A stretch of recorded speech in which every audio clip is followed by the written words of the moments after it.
प्रभुं प्राणनाथं विभुं विश्वनाथं जगन्नाथनाथं सदानन्दभाजम्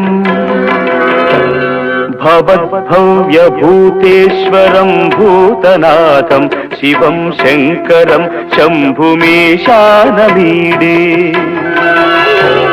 गणेरुण्डमालं तनौ सर्पजालं महाकालकालं गणेशादिपालम् जटाजूटगङ्गोत्तरङ्गैर्विशिष्यं शिवं शङ्करं शम्भुमीशानमीडे मुदामाकरं मण्डनं मण्डयन्तं महामण्डलं भस्मभूषाधरन्तम् अनादिं ह्यपारं महामोहमारं शिवं शङ्करं शम्भुमीशानमीडे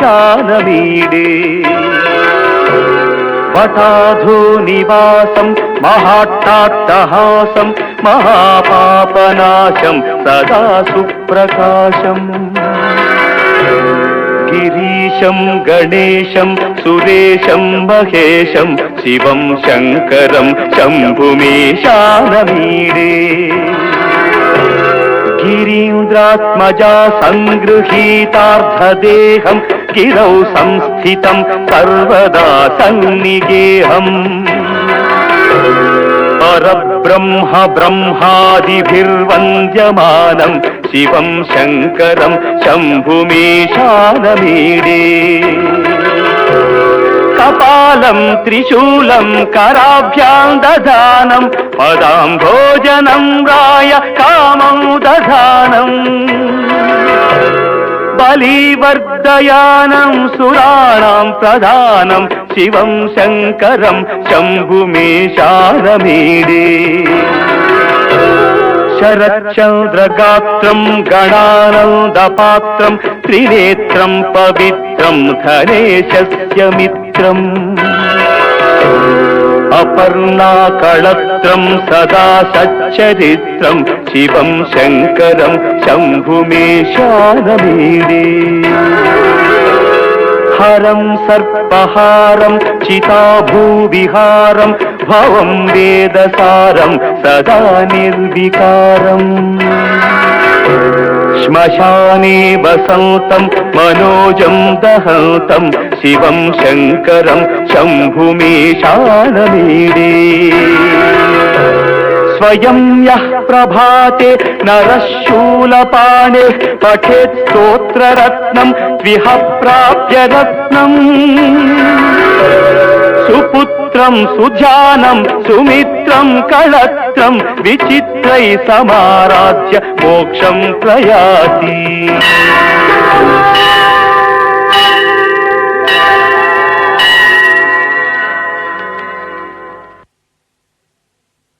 विंटर में पूरा मानसरोवर झील जम जाता है और उसके ऊपर से आप चल भी सकते हैं। उसके पास में एक बहुत बड़ा झील है राक्षस ताल, वो भी पूरा जम जाते हैं और उसके ऊपर से भी चल सकते हैं और मैक्सिमम -45 -50 तक टेम्परेचर हो जाती है। कैलाश मानसरोवर क्षेत्र पैदल जाने में बहुत ज़्यादा आनंद आता है क्योंकि उधर जो रास्ते हैं बहुत कच्चे रास्ते हैं और गाड़ी में बहुत थकान ज़्यादा लगता है। पैदल आदमी को धीरे धीरे जब चलते हैं एक्लेमेटाइज हो जाते हैं तो उसके लिए पैदल जाना ही ज़्यादा आनंददायक रहता है और शरीर के लिए भी बहुत एक्सरसाइज भी हो जाता है उसमें। जितना हाइट में जाएंगे हाई एल्टीट्यूड प्रॉब्लम रहते हैं, सिर दर्द, खाने पीने का तकलीफ, डाइजेशन प्रॉब्लम, ये सब जितना ऊपर जाएंगे ये सब प्रॉब्लम दिखाई देते हैं। लेकिन पानी थोड़ा ज़्यादा पीना पड़ता है, स्नान करना पड़ता है, ये सब करने से हाई एल्टीट्यूड का जो प्रॉब्लम है वो नहीं होता है। फिर पहली बार हम 1990 में गए थे तो जगह बहुत अच्छा लगा तो इसीलिए हम बार बार जाने का इच्छा है। तो 1990 से अभी तक हम कंटिन्यू जा रहे हैं, 17 साल हो गए हमको जाते हुए और 2 विंटर में हम वहाँ पर रहे। हर बार हम ट्रैकिंग करके जाते हैं, 2 बार गाड़ी में गए हैं काठमांडू की तरफ से, बाकी जितने बार भी गए पैदल ही यात्रा में गए, पहाड़ चढ़ के माउंटेनिंग करके गए। उसमें ट्रैकिंग में जाएंगे तो 2-3 रूट है। एक रूट ऐसे है जिसमें हम 4-5 दिन पहुंच जाते हैं, एक रूट ऐसे है जिसमें 8-10 दिन लगता है। और हम पहली बार जब गए थे उसमें हमको 1 महीना पैदल चलना पड़ रहा था। गाड़ी से जाने में 4 से 5 दिन लगता है काठमांडू से। इनर परिक्रमा जो है कैलाश की एकदम नज़दीक से जो परिक्रमा होता है वो इनर परिक्रमा कहते हैं। और इनर परिक्रमा बहुत ही कठिन रहते हैं क्योंकि कैलाश की नज़दीक जो है बहुत ग्लेशियर्स होता है, बहुत अप डाउन होता है, बहुत क्लाइंबिंग करना पड़ता है, बहुत स्टोन्स आते हैं और 20,000 फीट तक चढ़ाई चढ़ना पड़ता है, जिसमें ऑक्सीजन प्रॉब्लम है, हाई एल्टीट्यूड प्रॉब्लम दिखाई देते हैं और उसमें क्लाइंबिंग भी करना पड़ता है। तो इसमें 4-5 दिन लगता है इनर परिक्रमा में, और आउटर परिक्रमा में 3 दिन लगता है। वो कैलाश की बहुत दूर से परिक्रमा होते हैं, 1-2 जगह कैलाश एकदम नज़दीक देखते हैं, बाकी कैलाश उसमें दिखता ही नहीं। और आउटर परिक्रमा में सब रास्ते में रहने का खाने का सब व्यवस्था है, उतना ज़्यादा दिक्कत नहीं होता है। सिर्फ बीच में एक जगह आता है 19,000 फीट हाइट तक चलना पड़ता है, डोलमा पास उस जगह का नाम है। तो 19,000 फीट हाइट तक चलने के बाद फिर उसके बाद डाउन आते हैं तो परिक्रमा पूरा हो जाता है। मानसरोवर में पशु पक्षी बहुत है और राजहंस है मानसरोवर में, और बहुत सारे अलग अलग किस्म के पक्षी हैं। वो नवंबर में बहुत ज़्यादा आते हैं और विंटर में ज़्यादा दिखाई देते हैं। अप्रैल में होते ही वो धीरे धीरे पक्षी कम हो जाती है क्योंकि वहाँ आदमी आने लगते हैं तो पक्षी चले जाते हैं। कुछ संख्या में पक्षी रहते हैं, बहुत ज़्यादा नहीं दिखाई देते हैं। और मानसरोवर के किनारे खरगोश, जंगली घोड़ा और कैलाश में जंगली भेड़ा ये सब देखने को मिलता है। मेरा कैलाश की जो बाहर का परिक्रमा है 104 परिक्रमा हो गया है, और अंदर का परिक्रमा 23 परिक्रमा हो गया है, और नंदी का परिक्रमा 4 बार हो गया। मानसरोवर का परिक्रमा 22 बार हो गया। गौरीकुंड कैलाश मानसरोवर की परिक्रमा मार्ग में आते हैं और वो 19,000 फीट हाइट में है। तो ऐसे कहते हैं कि पार्वती यहाँ स्नान करने आते हैं। गौरीकुंड के पास में एक जगह है डोलमा पास, तो वहाँ पूजा पाठ करते हैं, फिर गौरीकुंड का पानी भर के प्रसाद के रूप में जात्री लोग लाते हैं। मानसरोवर और राक्षसस्थल दोनों पास पास में ही है। मानसरोवर से राक्षसस्थल देखने में बहुत सुंदर है और उसमें कोई कीचड़ नहीं है, कोई बाढ़ से नहीं है, एकदम पानी बहुत स्वच्छ है।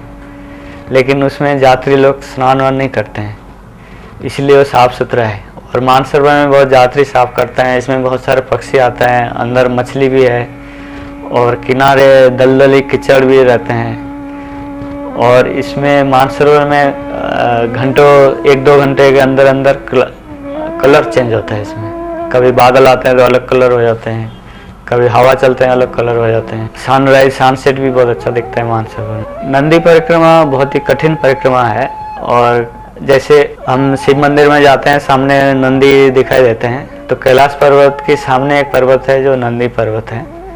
और नंदी जब परिक्रमा करेंगे तो कैलाश को स्पर्श हो जाते हैं, कैलाश को स्पर्श करके निकालना पड़ता है। तो नंदी परिक्रमा के साथ साथ कैलाश की भी स्पर्श हो जाते हैं।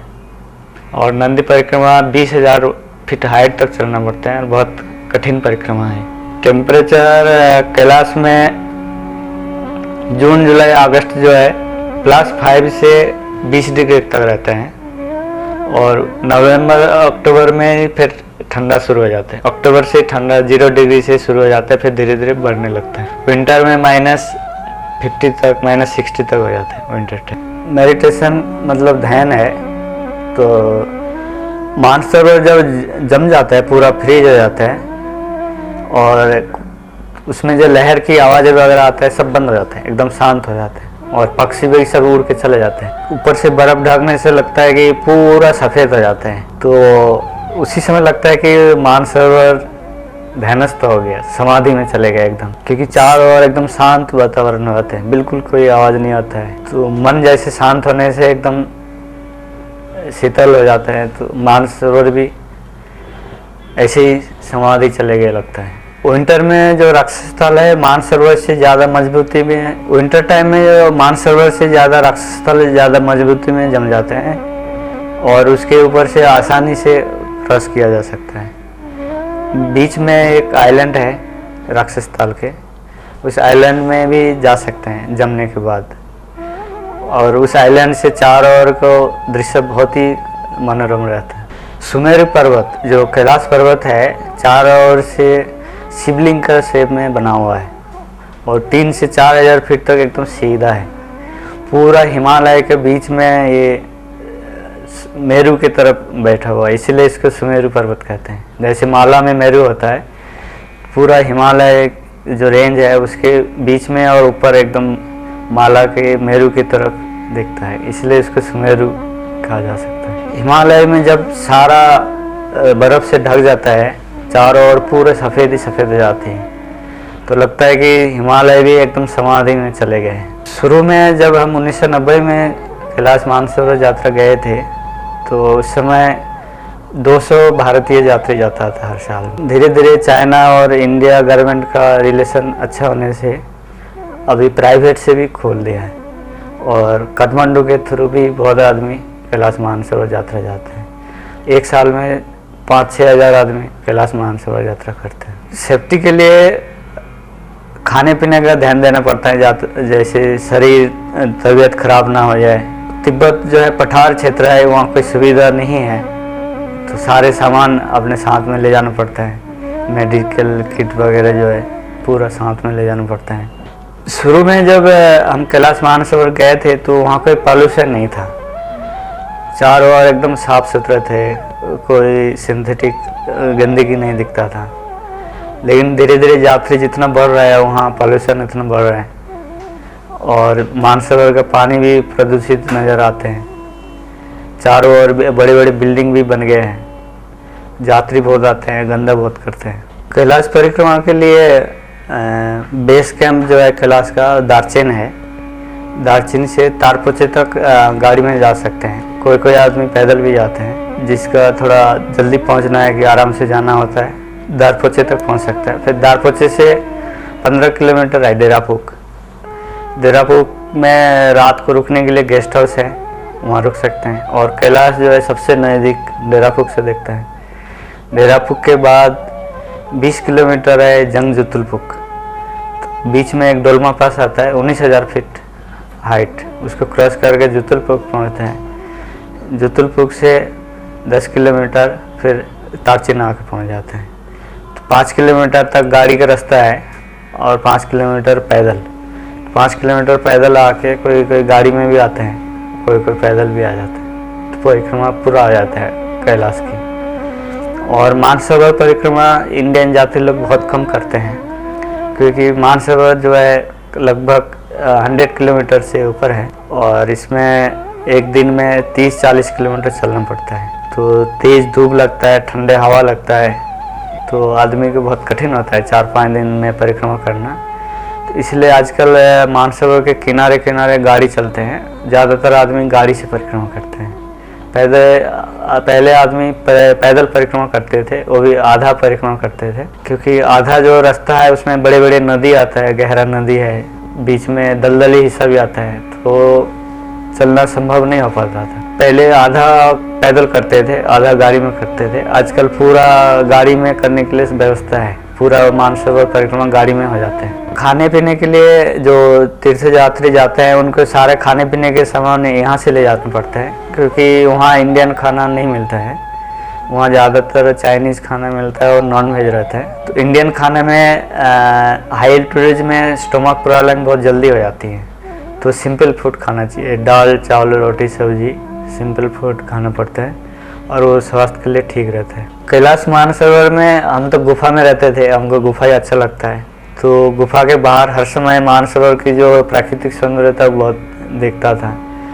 तो वहाँ का एक शांत वातावरण और सरोवर के किनारे जो एक अलग तरह का अनुभूति, वो ये एक बहुत ही अच्छा लगता था।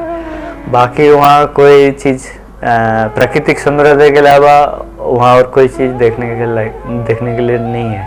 चाइनीज़ गवर्नमेंट धीरे धीरे वहाँ पर रोड बना रहे हैं और कंस्ट्रक्शन बना रहे हैं, तो आने जाने के लिए और रहने के लिए सुविधा तो हो गया है, लेकिन वहाँ साफ सफाई के लिए कोई व्यवस्था नहीं है, जिसकी वजह से बहुत ज़्यादा गंदगी हो गया। और सन का टेम्परेचर बहुत ज़्यादा है, मतलब हीट ज़्यादा होता है। लेकिन वहाँ जो विंड है, विंड ठंडा है।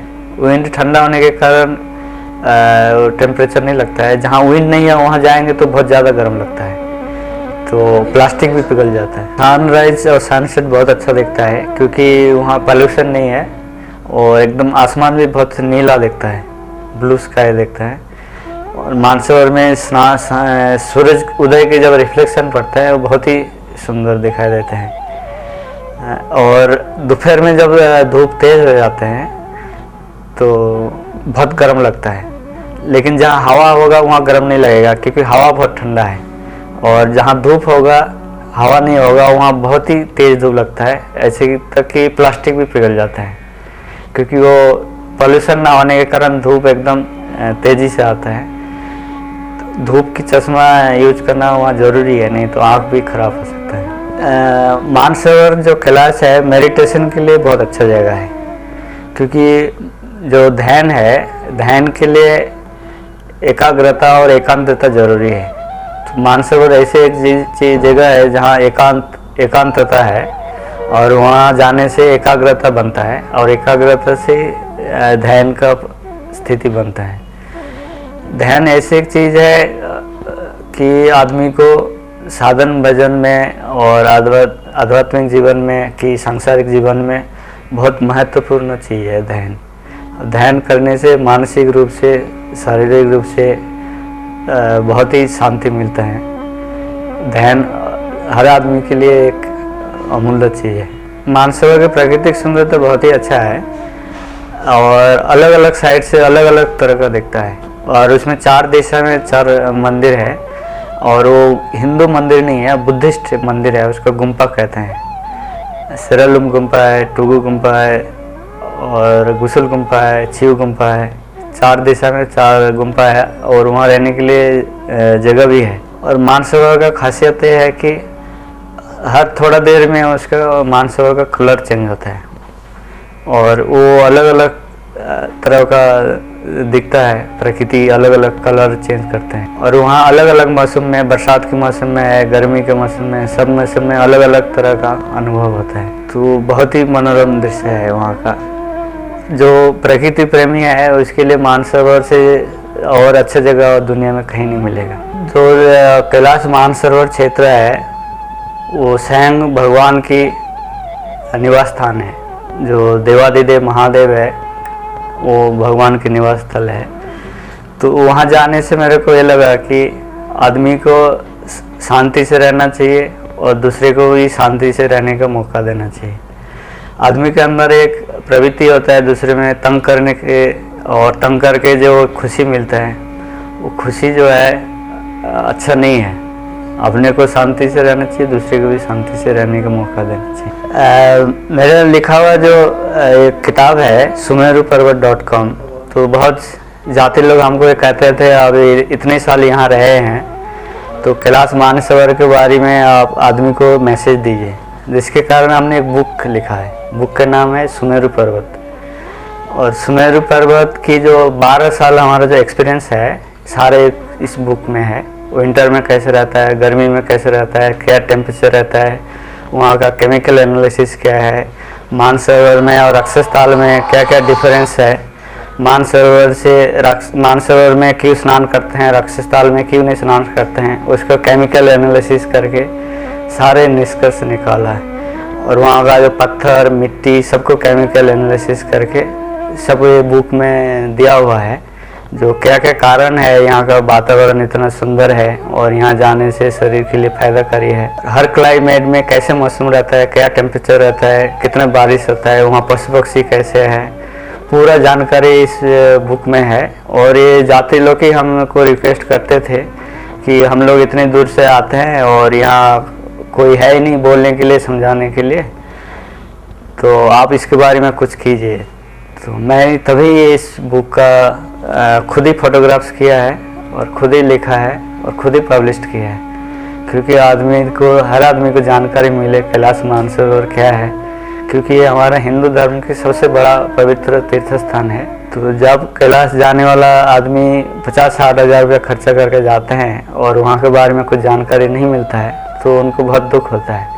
तो इसलिए हमने ये बुक का प्रकाशित किया है और इसमें बहुत से आदमी को फ़ायदा होता भी है और बहुत आदमी को अच्छा भी लगा है इस किताब से। और इसके लिए हमने एक वेबसाइट भी बनाया, sumeruparvat.com है और naturalitem.com, दोनों साइट में ये बुक उपलब्ध है। और इस बुक कहाँ मिलेगा उस साइट में सारे डिटेल्स से लिखा हुआ है। कैलाश के बारे में कोई भी इन्फॉर्मेशन है तो हमको ईमेल कर दिया है, तो हर यात्री को मैं मदद करने के लिए। हमारा एम्बिशन कुछ भी नहीं है, क्योंकि जन्म लिया मरने के लिए, बीच में टाइम पास करने के लिए। तो बढ़िया जिंदगी बीते, सबको आनंद आए, हम भी आनंद में रहे, किसी को दुख ना पहुंचाए, यही हमारा एम्बिशन है। स्पेशल कोई एम्बिशन नहीं है हमारा।